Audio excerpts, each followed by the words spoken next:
TikTok star Sonali Phogat की मौत से पहले का सीसीटीवी फुटेज सामने आ गया है। उस फुटेज में सोनाली फोगाट की हालत काफ़ी ख़राब दिखाई दे रही है। वे खुद से चल भी नहीं पा रही हैं और उन्हीं के स्टाफ के साथ ही सुधीर उन्हें पकड़कर चल रहे हैं। जो फुटेज सामने आया है उसमें सोनाली के पैर लड़खड़ा रहे हैं। वे खुद से चलने की हालत में नहीं हैं।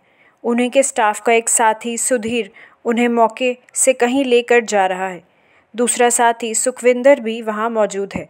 अब ये सीसीटीवी फुटेज तब सामने आया है जब गोवा पुलिस ने शुक्रवार को इस मामले में एक बड़ा खुलासा किया। कहा गया कि सोनाली फोगाट को ज़बरदस्ती ड्रग्स दिया गया था।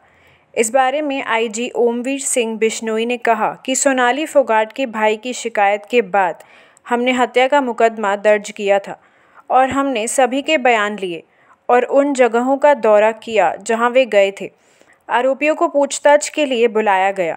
पूछताछ में हमने पाया कि सोनाली फोगाट को ज़बरदस्ती कोई न कोई पदार्थ दिया गया था।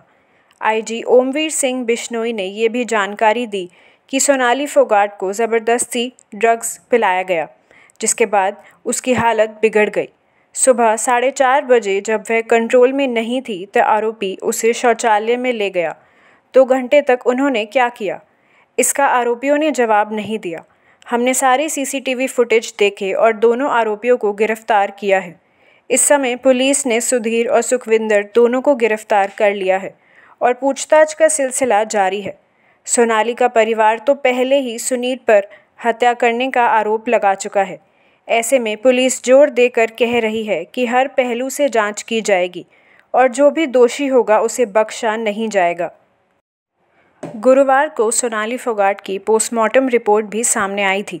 उस रिपोर्ट ने ही इस पूरे मामले को अलग मोड़ दे दिया था। रिपोर्ट में बताया गया कि सोनाली फोगाट के शरीर पर चोट के कई निशान थे। किसी नुकीली चीज़ से उन्हें मारा गया था। अब वो कौन सी चीज़ थी, कब उन पर हमला हुआ, ये स्पष्ट नहीं है। लेकिन उस पोस्टमार्टम रिपोर्ट और परिवार के आरोपों के बाद पुलिस ने सुधीर और सुखविंदर को गिरफ्तार किया है। पुलिस अभी इस वीडियो के बारे में ज़्यादा कुछ बता नहीं रही, लेकिन इस पहलू की भी जांच की जा रही है। शक के दायरे में सुधीर और सुखविंदर ही हैं।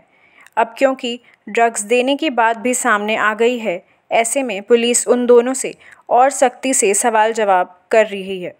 इस पूरे मामले में सोनाली फोगाट के भाई रिंकू की जो तहरीर है वो भी सुखविंदर और सुधीर को ही कटघरे में खड़ा करती है। असल में सोनाली के भाई ने दावा किया है कि सुधीर द्वारा टिकटॉक स्टार को खाने में कुछ मिलाकर दिया जा रहा था, जिस वजह से उसकी बहन की तबीयत कई बार खराब हुई। बड़ा खुलासा करते हुए ये भी कहा गया है कि सोनाली ने अपने जीजा अमन को बताया कि 3 साल पहले सुधीर सांगवान ने उनके घर पर खाने में नशीला पदार्थ मिला दिया था और फिर सोनाली के साथ कई बार दुष्कर्म किया था। इस दौरान उसने एक अश्लील वीडियो भी बना लिया था, जिसे वायरल करने की धमकी देकर वो सोनाली को ब्लैकमेल कर रहा था। तो फिलहाल के लिए बस इतना ही। अन्य सभी बड़ी खबरों को जानने के लिए देखते रहिए न्यूज़ साइट। धन्यवाद।